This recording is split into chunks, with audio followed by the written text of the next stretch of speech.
أشرقت نفسي بنور من فؤادي. السلام علیکم ورحمۃ اللہ وبرکاتہ۔ ریڈیو HRDF میں آپ کا استقبال ہے۔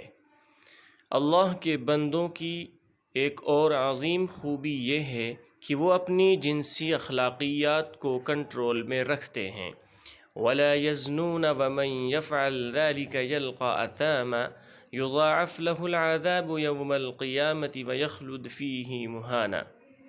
نہ وہ زنا کے مرتکب ہوتے ہیں، اور جو کوئی یہ کام کرے وہ اپنے اوپر سخت وبال لائے گا، اسے قیامت کے دن دوہرا عذاب دیا جائے گا، اور وہ ذلت و خواری کے ساتھ ہمیشہ اسی میں رہے گا۔ زنا ایک ایسا عمل ہے جس سے خاندان، معاشرہ اور ثقافت کو بہت نقصان ہوتا ہے۔ زنا ایک بہت بڑا گناہ ہے جو معاشرے کے اخلاق، عوام کی بھلائی اور حفاظت کو ختم کرتا ہے۔ اسی لیے اللہ نے ہمیں زنا نہیں کرنا یہ کہنے کے بجائے یہ حکم دیا ہے کہ زنا کے قریب بھی مت جانا۔ وَلَا تَقْرَبُوا الزِّنَا إِنَّهُ كَانَ فَاحِشَةً وَسَاءَ سَبِيلًا۔ خبردار، زنا کے قریب بھی نہ پھٹکنا، کیونکہ وہ بڑی بے حیائی ہے اور بہت ہی برا راستہ ہے۔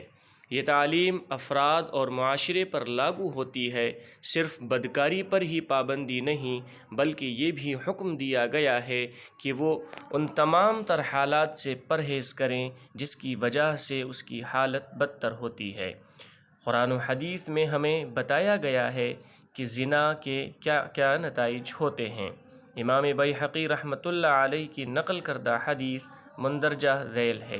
آپ صلی اللہ علیہ وسلم نے فرمایا، اے لوگوں، زنا سے بچو، کیونکہ اس سے 6 چیزیں ہو سکتی ہیں، جبکہ 3 اس زندگی میں ہوتی ہیں تو 3 آخرت میں ہوں گی: خوبصورتی میں کمی، غربت اور متوقع عمر کو کم کرنا ہی اس دنیا کا ثمر ہے۔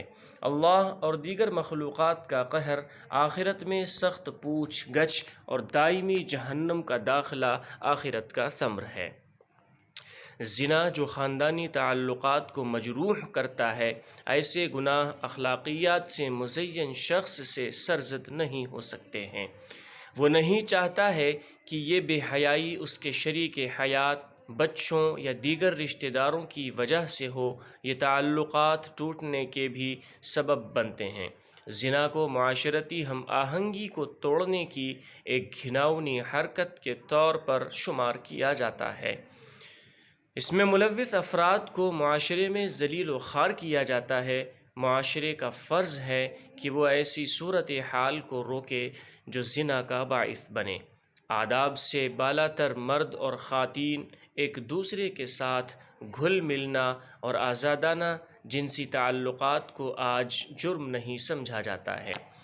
یہ بہت بدقسمتی کی بات ہے کہ کسی کے ساتھ بھی اتفاق رائے سے جنسی تعلقات قائم کرنا اب کوئی جرم نہیں ہے۔ یہاں ہمیں یہ نہیں بھولنا چاہیے کہ یہ مومن اور بااخلاق لوگوں کی ذمہ داری ہے کہ وہ عوام کو استحصال، برائی کے خلاف بیدار کرے اور اخلاقی اقدار پر مبنی ایک سماجی و ثقافتی بنیاد بنانے کی کوشش کرے۔ اللہ سبحانہ و تعالی توفیق عطا فرمائے، آمین۔ أشرقت نفسي بنور من فؤادي.